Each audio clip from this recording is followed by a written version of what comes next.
여러분 안녕하세요. 고양이 정말 너무 예쁘죠? 그런데 나는 왜 고양이 알레르기가 있을까?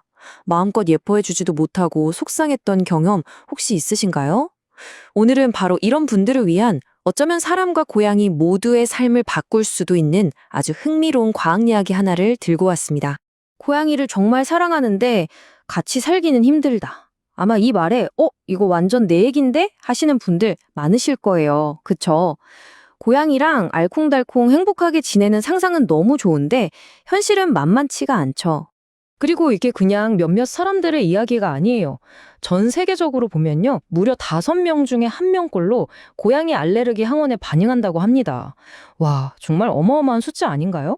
우리가 생각하는 것보다 훨씬 더 많은 사람들이 겪고 있는 문제라는 거죠. 근데 이게 그냥 좀 불편하네 하고 끝날 문제가 아니에요. 사람이야 뭐 콧물 나고 눈 가렵고 이런 증상도 힘들지만요. 사실 고양이한테도 이게 엄청난 영향을 주거든요. 보호자가 알레르기 때문에 자꾸 피하면 고양이는 사랑을 못 받는다고 느끼고 정서적으로 힘들어하겠죠. 심하면 정말 슬프게도 다른 집으로 가야 하는 상황까지 생기기도 하고요. 자, 그럼 도대체 이 알레르기의 원인이 뭘까요? 우리가 보통 잘못 알고 있는 게 하나 있거든요. 오늘 한번 제대로 파헤쳐보죠. 다들 고양이 털 알레르기라고 하잖아요? 근데 사실 범인은 털이 아니에요. 털에 묻어있는 어떤 것 때문이죠. 그러니까 털은 그냥 알레르기 유발물질을 실어 나르는 택배 같은 거라고 보시면 돼요. 바로 이 녀석, 펠디원이라는 단백질이 진짜 범인입니다. 이게 고양이 침이랑 피부에서 만들어지는데요.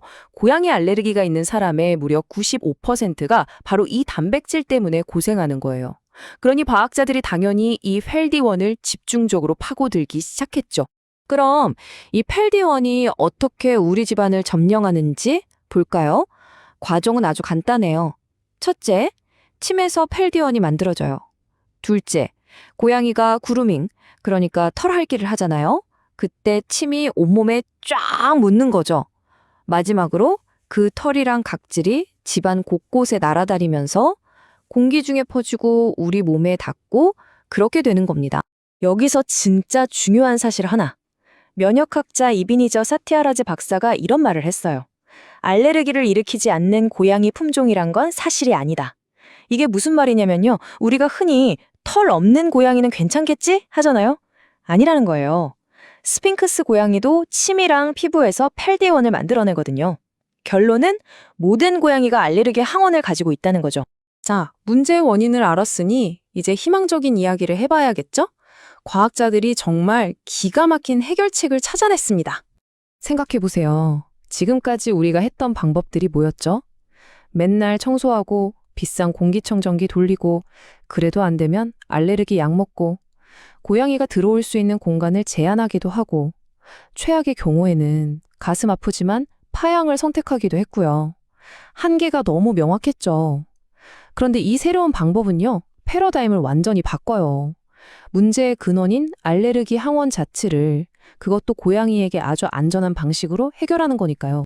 아이디어가 정말 획기적이에요. 고양이 몸에서 펠디원을 못 만들게 하는 게 아니에요. 그건 위험할 수 있으니까요. 대신 이미 침으로 나온 펠디원을 중화시켜서 그러니까 힘을 못 쓰게 만들어서 비활성 상태로 바꾸는 겁니다. 고양이 몸에는 전혀 해가 없고요. 와, 정말 똑똑한 방법이죠? 그 원리가 뭐냐면요. 이게 또 재밌어요. 핵심 성분이 바로 계란에서 나와요. 닭이 만들어낸 특별한 항체, 엔티펠D1 IgY라는 게 있는데 이걸 계란에서 추출해서 사료에 코팅하는 거예요. 그럼 고양이가 이 사료를 맛있게 먹는 동안 침에 있던 펠디1이랑 사료에 묻은 항체가 자연스럽게 딱 결합하는 거죠. 그러면서 펠디1이 힘을 잃게 되는 거고요. 그래서 효과가 어느 정도냐? 이게 진짜 대박입니다. 연구 결과를 보니까요. 이 사료를 3주 동안만 먹여도 고양이 털에 묻어있는 활성 펠디원, 그러니까 문제를 일으키는 그 녀석이 평균 47%나 줄어들었대요.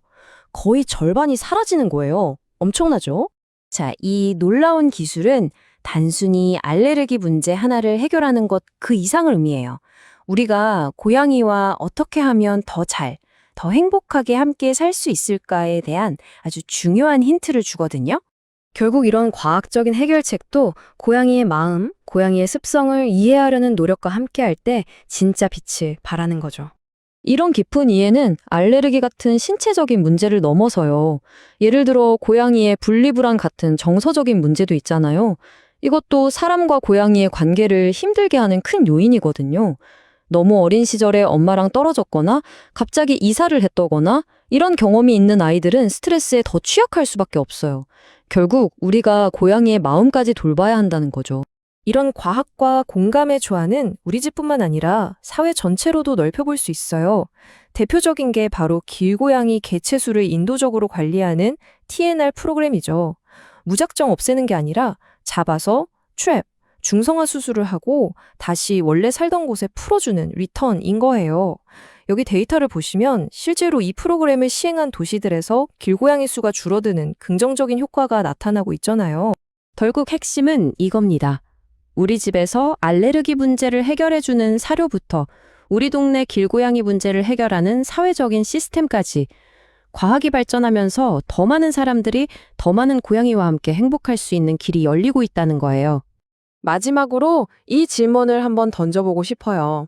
앞으로 과학의 발전은 우리 인간과 동물의 관계를 또 어떻게 바꿔놓을까요? 구독, 좋아요 감사합니다.